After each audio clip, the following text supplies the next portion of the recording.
Hey, it's me. Let's talk about self-love. Like all truths, self-love can be twisted into something that isn't true. When a good idea is pushed too far or used in the wrong way, it can become dangerous. And that's what can happen with self-love. There's a healthy kind, and there's a distorted or unhealthy kind. Healthy self-love comes from respecting yourself in a real, balanced way. It's the opposite of guilt and shame, and it encourages you to treat yourself and others with kindness. Distorted or unhealthy self-love, on the other hand, can often look like simple selfishness, wanting to get more than others or believing you are better than others are. Sometimes it shows up as a sickly self-admiration, which can be a little harder to notice. Outwardly, a person may act very humble, but hidden emotions might tell a different story. So how do we find these distortions within ourselves? Well, first you want to look for signs. Look for signs of that unhealthy self-love. Do you ever secretly feel proud of a bad habit? Do you ever put yourself above others? And then you want to dig deeper. So once you see where you exaggerate or cover up these feelings, ask what causes them. Often you'll find you don't love or respect yourself in a healthy way. And look for the two extremes. If you lack healthy self-love, you may end up overcompensating with a distorted kind of self-love. But if you had a strong, genuine respect for yourself, you wouldn't need these unhealthy twists. Sometimes we feel inferior because deep down we try to cheat life, hoping we can gain something without giving or risking anything. This hidden wish leads to feelings of guilt or self-hate because we sense we're being unfair and we lose self-respect.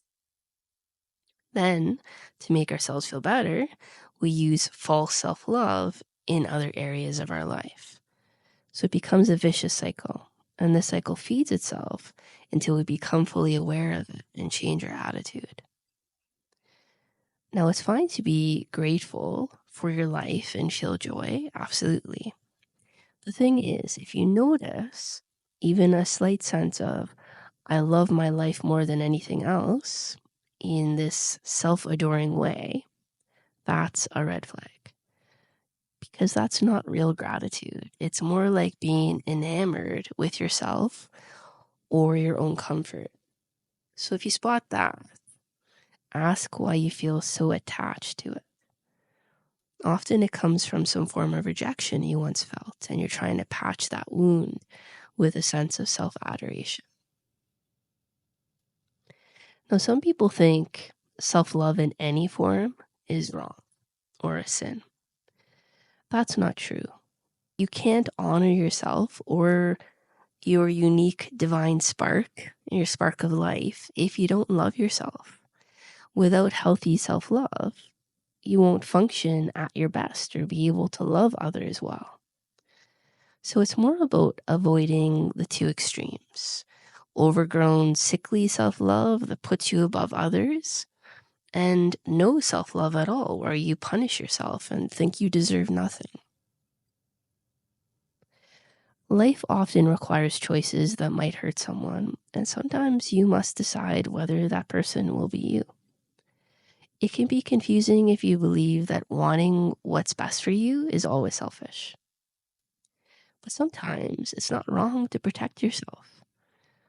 Other times it may be wise to hold back so someone else isn't hurt. There's no simple rule for every situation. It's more about using self-honesty, fairness, and courage. We also have hidden ways of punishing people when they don't do what we want. So for example, as a child, you might have thought or even said, I'm going to run away and then you'll be sorry. Or I'm going to die and then you'll be sorry. Right? Adults can do this too, just in more subtle ways. Some get sick or moody to make loved ones feel guilty or to control them. If you find yourself acting this way, notice it without shame. Gently explore why you feel you must punish others when you're hurt. Okay? So to recap, you want to spot the childish part of you that wants to cheat life or punish others for not giving you what you want. Stay calm and curious about these emotions. Okay, avoid judging yourself. Practice healthy self-love by respecting your needs and also respecting others.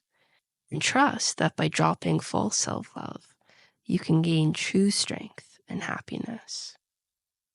Over time, by understanding and healing these patterns, you will feel lighter, more open, and more at peace with yourself and the world around you. Love you. Let's connect soon.